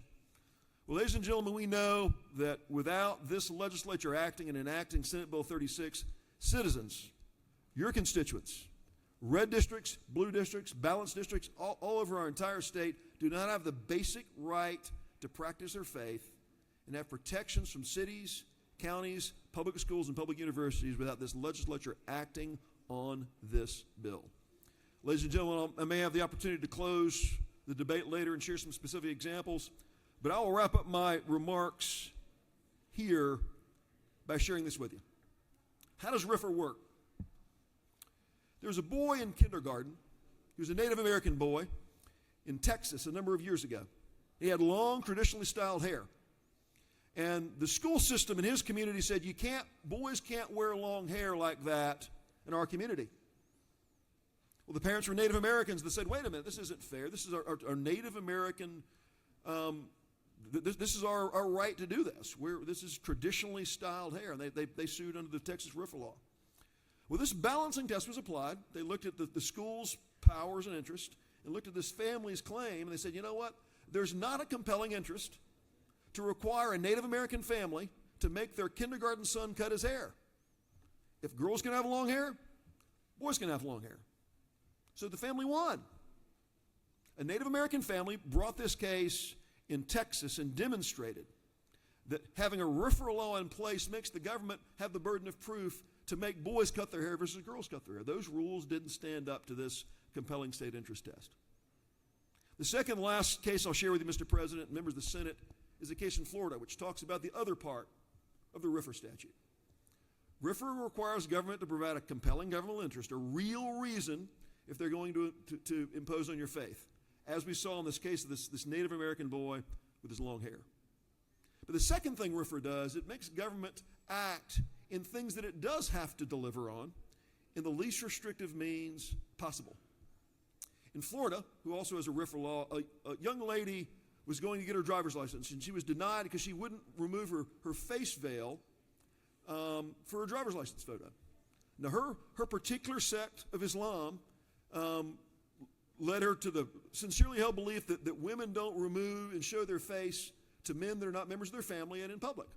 And she refused to remove her face veil. She sued under the federal RFRA law, and they said you have to remove your face veil.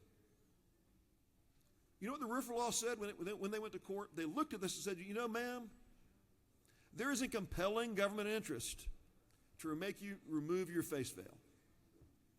He said, well, I recognize that. You know, for it to be a true ID, I've got to remove my face veil so you can see my face and put it on my driver's license. But the second part of the RFRA statute is what's so important. They said, you know, well, ma'am, what's your problem with this? Is, you know, I don't really mind removing my face veil for a photo, but I don't want to expose my face to an unknown man who's not in my family in a room full of people. So the RFRA law said, well, ma'am, you've got to remove your face veil, but you can do it in a private room with a female photographer.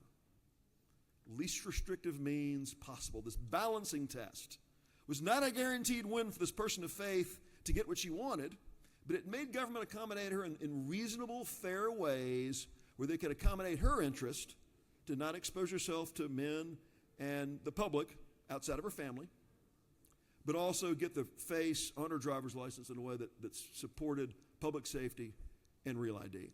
That delicate balance, this balancing test that RFRA applies in a very, very fact-specific, case-by-case basis, is why RFRA has been so powerfully used and appropriately used. With balance, it's not a guarantee for one side or the other. The balance RFRA provides us, and it showed in the last 32 years since it was enacted at a federal level, shows why what we have before you today, Senate Bill 36, Mr. President, is a bill worthy of every single member of this body supporting. People from all your communities, no matter where you come from, need this basic protection in place. People of all faiths, it works for everyone, and it's for everyone. And with that, Mr. President, I yield the well. Senator has yielded.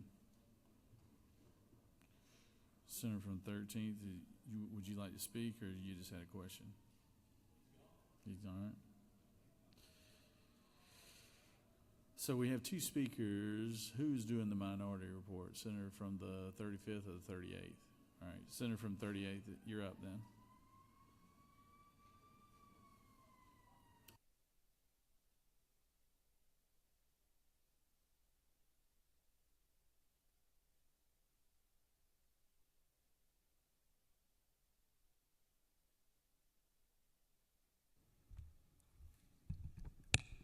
Thank you, Mr. President. Well, colleagues, here we go again. Another bill by the majority to please the MAGA base. Let's actually talk about religious freedom. We live in the Bible Belt, where Georgia alone has over 12,000 congregations. Do we really need a bill to strengthen a church that has already such a broad and powerful reach? We have a pastor of the day in this chamber and the one across the hall. We pledge allegiance to a nation under God every morning. And you think we don't live and have religious freedom in this state. Colleagues, I'm a gay black man with 2 children and a husband who actually sings in the church choir at my Christian church. Others have the ability to go to a church that wouldn't welcome me, my family, And that's the choice that they have. So I ask you, do you really think that we need a bill to say that we need religious freedom? I know the will of the majority is to push this bill through, considering the fact that 33 folks have signed on to this bill. But what I ask is this necessary or is it right? Are there really Georgians who are prevented from exercising their First Amendment right to freedom or religion? I know my freedom of religion is not impeded because when I go to church with my husband and my 2 kids, I get to worship and praise God with no limitations, and you can actually do the same.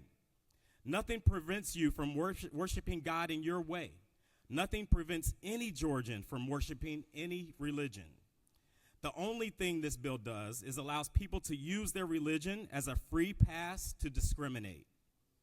Under this bill, someone could deny me, my husband, my son, and my beautiful daughter service at a business and use their religion as a reason to do that. So this isn't about politics for me. It's about the ability for my family to live freely in this state. Outside the chamber today are hundreds of people just like me who are here today to tell their stories of overcoming prejudice to just be themselves. There are too many stories of members of the LGBTQ community being denied service just for being themselves. We heard talk of balance. It's easy to talk of balance when you have privilege. So many of you can sit here with the privilege of finding a job because opportunities are there for you. You don't have to give any concern to celebrating the beauty of marriage, the birth of a child, renting a cabin to get away for the weekend, celebrating the graduation of another child, or even, when that sad day comes, the death of a spouse. With this bill, you lay the burden on families like mine to have that concern. Just because you decided you don't agree with who we are, cloaked in religion, Georgians can deny thousands of people the ability to live out the American dream. One of our colleagues came to the well yesterday and said that we in the minority like to drag politics into some of the bills that we discuss. But the truth is that these bills aren't helping Georgians. That is why we fight them. Because we know bills like this don't do anything except drive a wedge between neighbors and harm minorities. Bills like this are not helping everyday Georgians. We have Georgians in this state who lack access to quality health care, internet, water, food in some areas, quality infrastructure, affordable housing, and the list goes on and on and on. But here we are saying in this state we don't have freedom of religion. Really? You deny us the ability to vote on Medicaid expansion, affordable housing, raising the minimum wage, or expanding voting access. But we absolutely will push bills that harm minorities. I know my speech isn't likely to change any of the 33 votes, but I hope it gets you thinking. I hope you think about how you're going to make life harder for people like me. How are you going to say that religious freedom is under attack in this state if there is anything, if there is anything, there is an abundance of religious freedom in Georgia. We have one of the most diverse states in the country, and that is what makes this state great. I don't believe we need a bill to restore religious freedom or protect it when we have never lost it in the first place. So colleagues, for my family, for my community, I urge you to vote no on Senate Bill 36. And Mr. President, I yield the will. Recognize the senator from the 44th.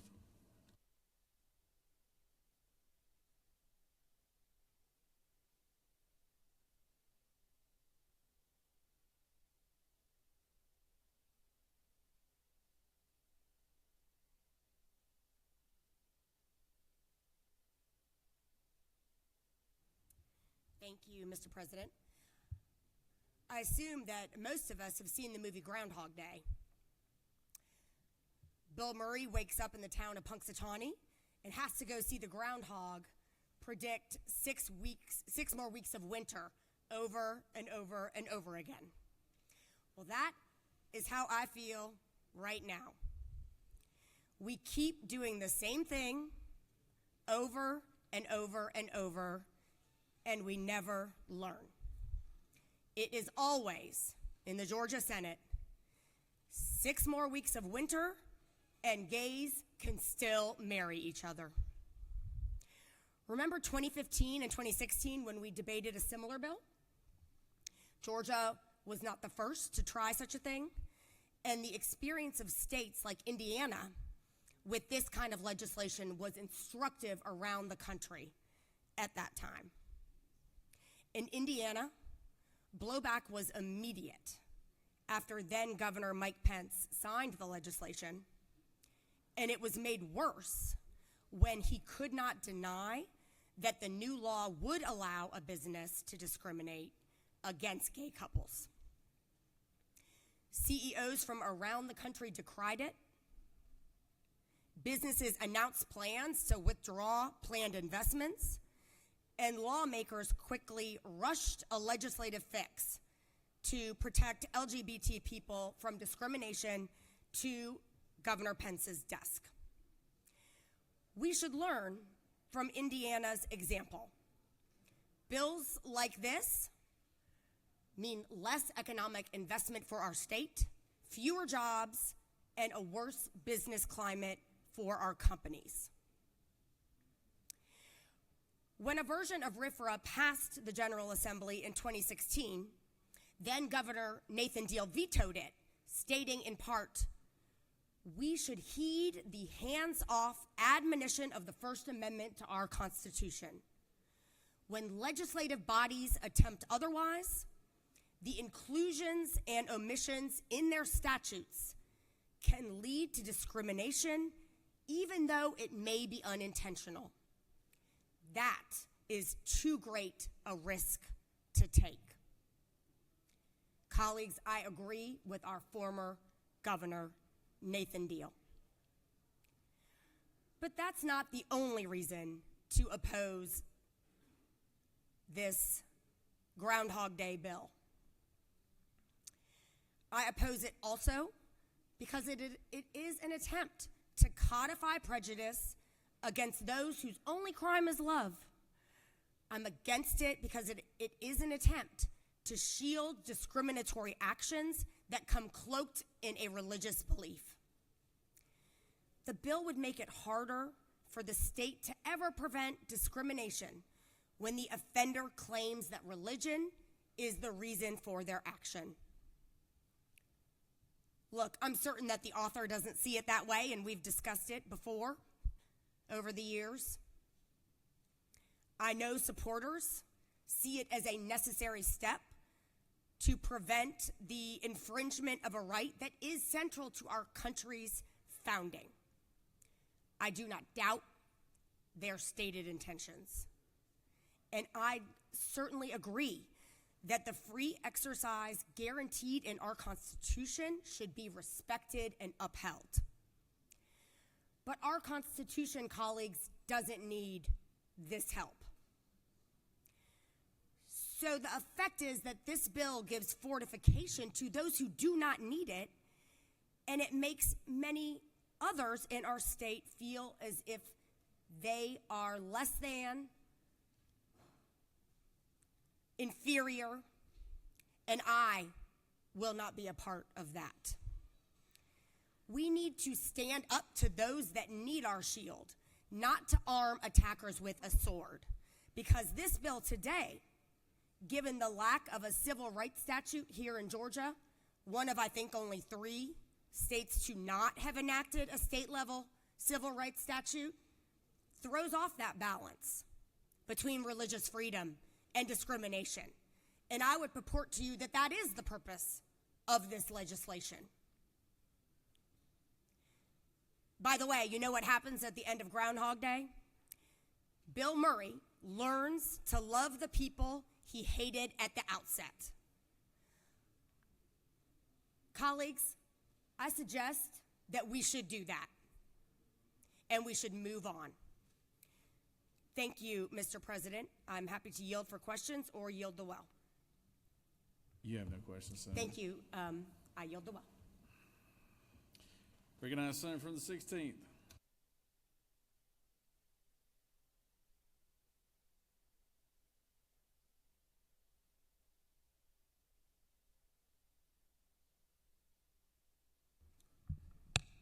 Thank you, Mr. President. I appreciated this, and I appreciate the work of the senator from the 37th. I believe this is that we have currently, as he's spoken about, we have protections already at the federal level, but what we do not have is protection from the state and local levels that are there. I want to give you an example of exactly what this does and why we're looking at this in this respect. I go to a church, Flat Creek Baptist Church is over 100 years old, and we had an issue. We've been having for years, we've been having car shows and craft shows at our church, and we would invite people, no charge or anything of that nature. And so that went on, and then we finally got a notice from our county. And the county said, you have to have a permit to have a car show. And we go, well, we have Easter egg hunts, we have all kind of fall festivals, and we've never gotten a permit for that. So we went through a battle, we've talked, I went to them, and they decided they were not going to do it, but they were going to go ahead and do this. They were going to fine the church and send a fine to our church. So they sent a fine to the church. Interesting, at the car show we had the sheriff with 2 antique cars and 5 officers that he put there. And he says, this is wrong. He even thought it was wrong.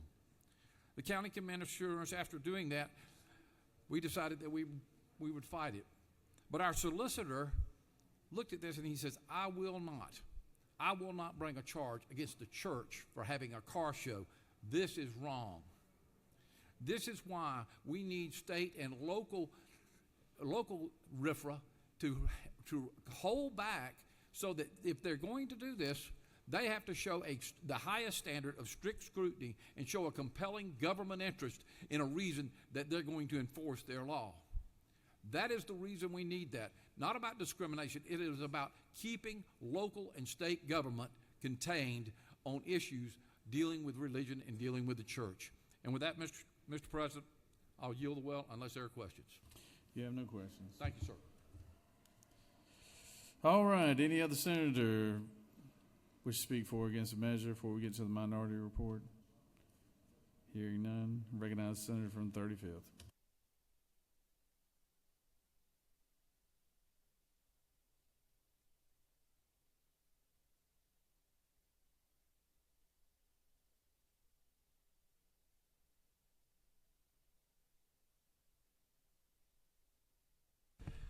Good afternoon, colleagues. I rise in opposition to SB 36, and before I go into my remarks, I find it interesting.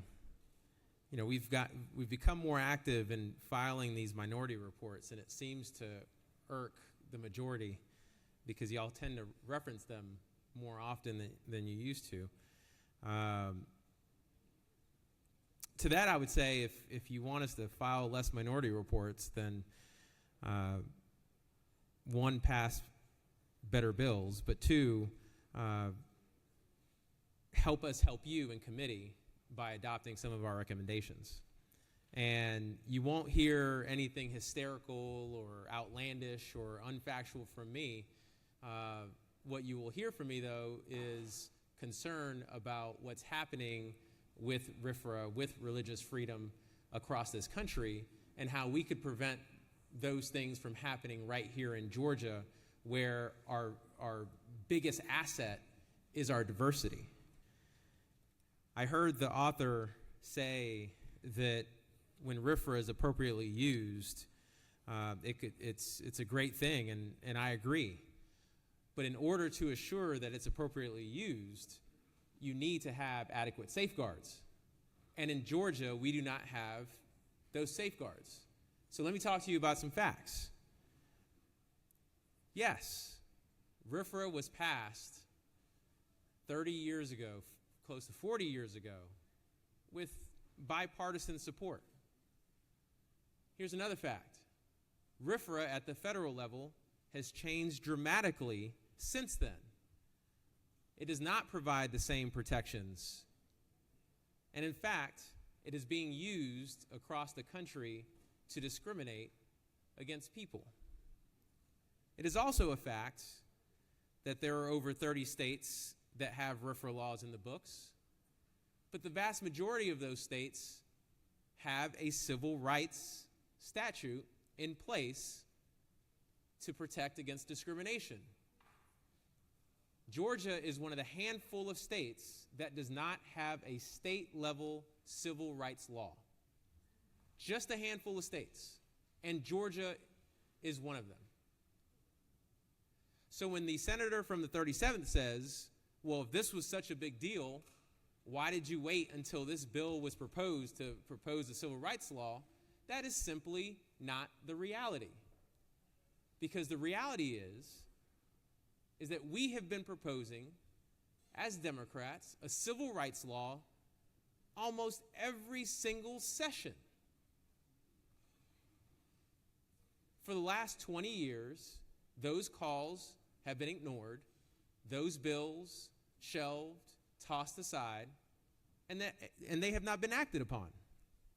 So it's disingenuous to say that we have not taken issue with the fact that we don't have a civil rights bill until RFRA came along. We've literally, and people in this chamber have literally been proposing that very bill for a very long time, before several of us have even been a part of this chamber. Why is a civil rights bill necessary? Because if you adopt RFRA, you are saying that religious freedom and religious beliefs are important. But without an anti-discrimination law in place, you are telling courts that you are placing religious beliefs over anti-discrimination. You're placing someone's religious beliefs ahead of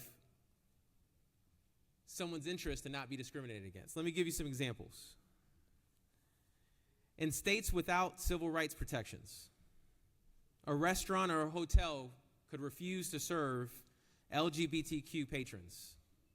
A pharmacist, based on their religious beliefs, can deny birth control or HIV medication to patients. A wedding venue could refuse to host a Jewish couple for their wedding. A landlord could deny housing to an unmarried couple, all out of their religious belief. And the way RFRA has been carved up at the federal level, courts don't even give that any scrutiny for someone to say, it's a part of my religious belief. We saw that in the Hobby Lobby case. So the fact that right now we are advocating for passage of religious freedom without a safeguard will make sure that RFRA will not be used appropriately in every instance. These are legitimate concerns. These are facts that we've seen across the country. So we're not sounding the alarm without actually trying to bring you some solutions. It also harms workers, because an employer can fire an employee based on a religious belief and the fact that that employee is a part of a same-sex marriage.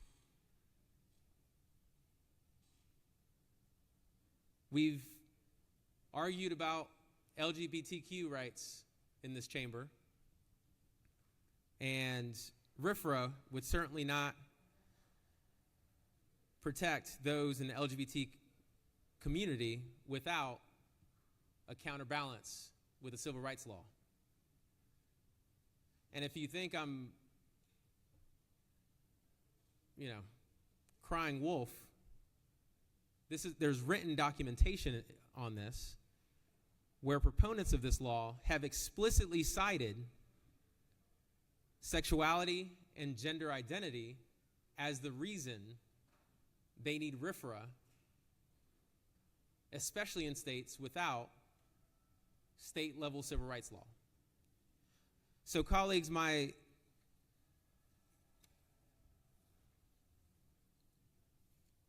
comment to you as I close, is that we are all for religious freedom when it's appropriately used. But if you want to make sure that it is appropriately used, then you have to have the proper safeguards in place. And in this state, we are one of the few states that does not have those safeguards in place. So if you really want to make sure that this law works for everyone, regardless of your religious belief, then join us by adopting a state-level civil rights law. And with that, Mr. President, I yield the well. Senators yielded. Senator from the 37th, would you like to close?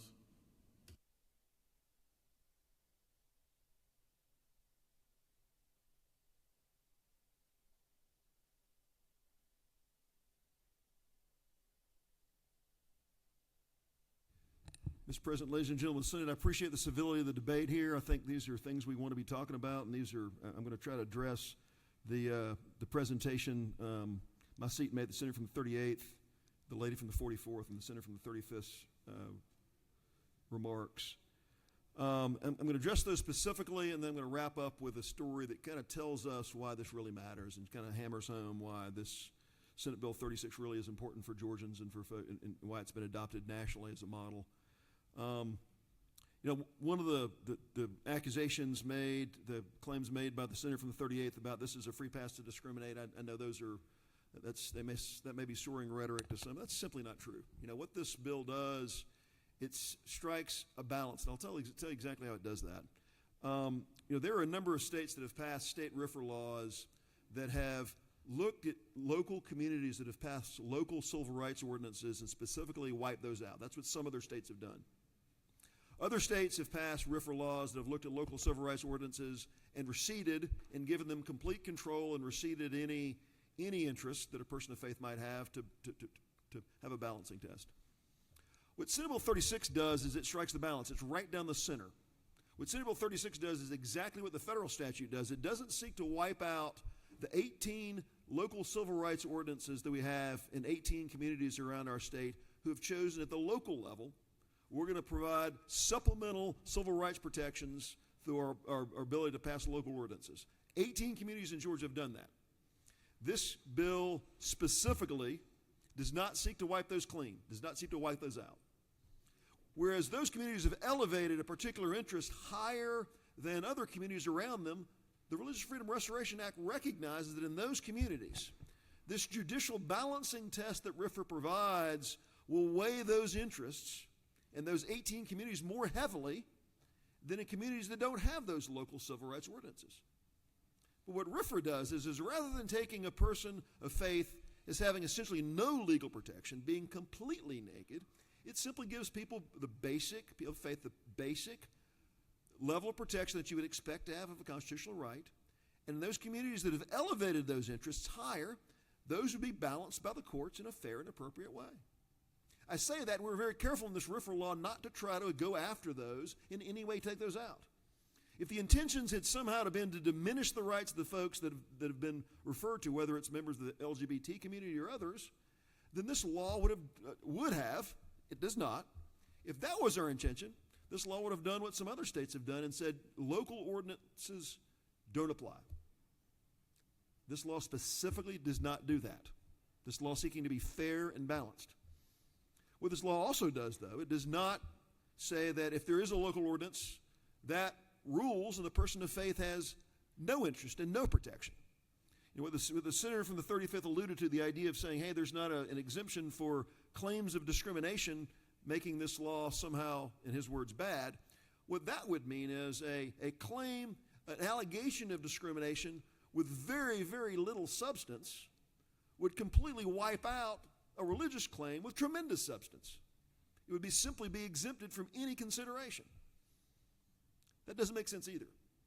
What Senate Bill 36 does, and I tell people this, as we talked about this in the media, as I've talked about this in a more deliberate setting, is Senate Bill 36 is crafted and it models the federal language in a way that travels well. In communities that do have this higher standard for civil rights interest, those interests are loaded on this balance and this scale in a way that gives it more weight legally in those communities, as it should. But what it does do is it makes sure that folks of faith have the weight behind their interest as it should. RFRA does not in any way guarantee an outcome. It simply provides the weight for people of faith consistent with the constitutional right. The claim was made that how is religious freedom under attack in Georgia? I'm not making the claim that in the last 100 years, 50 years, that religious freedom has been under an outright attack. But what I am saying, though, is something that most Georgians don't recognize is religious freedom is naked. It is completely unprotected. There is no legal standard that protects people of faith. I'm thankful that for the last 100 years, 50 years, 25 years, that courts, local governments, schools have been relatively deferent to individuals of faith. That's not created these awful cases. We don't see this attack that was suggested that I was trying to represent. I'm not representing that.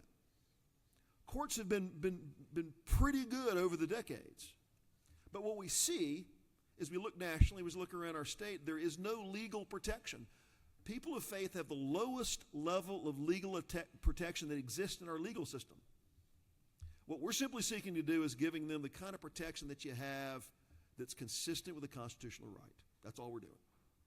We're trying to provide the defense that it should have, that should attacks ever come, people of faith have the protection they should have. Allegation was made by the senator from the 44th about this codifying prejudice. You know, it was said to me one time that sometimes they can lie about you faster than you can tell the truth.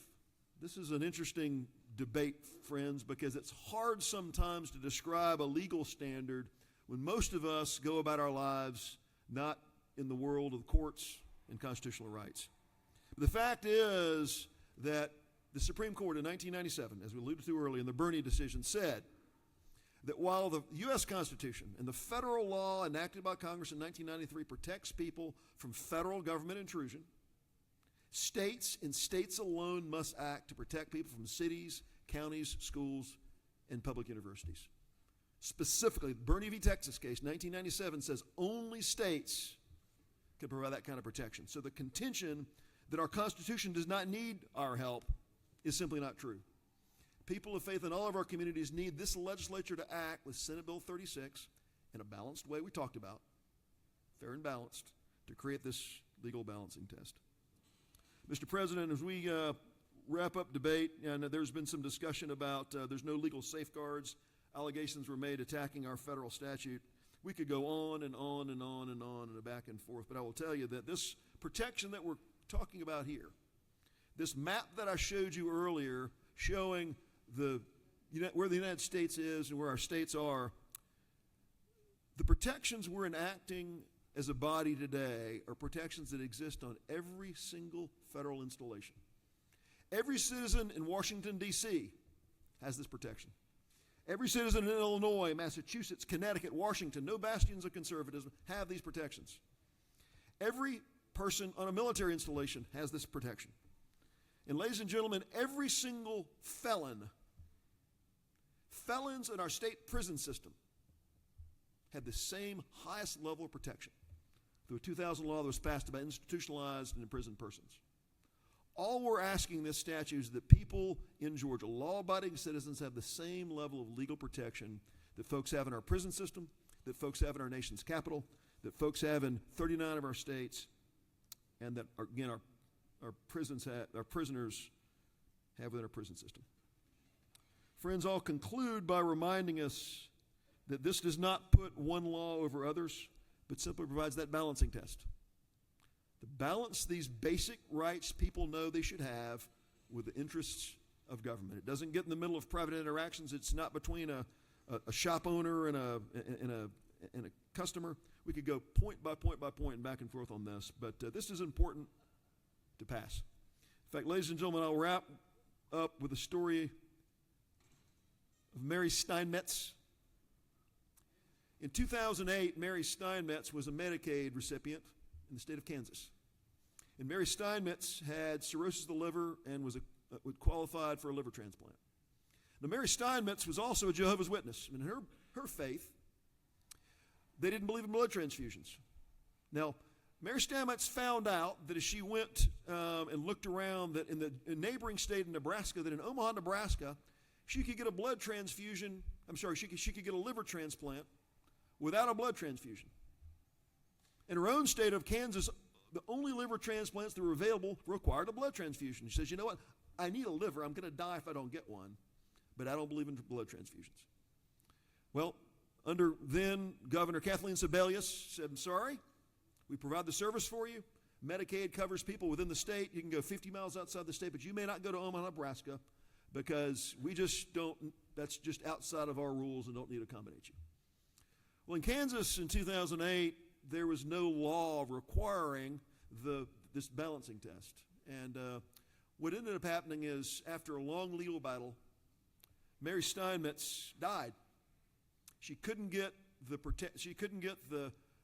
even though in Omaha, Nebraska, liver transplants were available at a lower cost than they were in Kansas, because Medicaid wouldn't cover her services outside their boundaries, the years of her legal battle led to a place where she was no longer a candidate for a transplant, and Mary Steinmetz died. She died for her faith because in those years, the basic right for a government to have to listen to you and give you a fair day in court, as it were, for your religious rights did not exist in Kansas. These are real things for real people, whether it's a Muslim woman in Florida wanting to have her photo taken in a private room with a female photographer, or Mary Steinmetz as a Jehovah's Witness, not wanting a blood transfusion, fighting for her life. These are real issues for real people. And ladies and gentlemen, Senate Bill 36 strikes the balance we need. I'm asking for bipartisan support for this. We have gotten some bipartisan support in many of the states that we've seen in the last several years. 8 states have passed this since COVID. Senator, your time's expired. I would ask for your support for Senate Bill 36. Does any other senator, actually that's debate's closed. So is there objection to the previous question being ordered? Without objection, chair hears none. Is there objection to the main question being ordered? Chair hears none. The main question is ordered. The question is on the passage of the bill. All those in favor of the bill vote yea. Opposed, nay. Secretary, unlock the machine.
On the passage of the bill, the yeas are 32 and the nays are 23. This bill, having received the requisite constitutional majority, is therefore passed.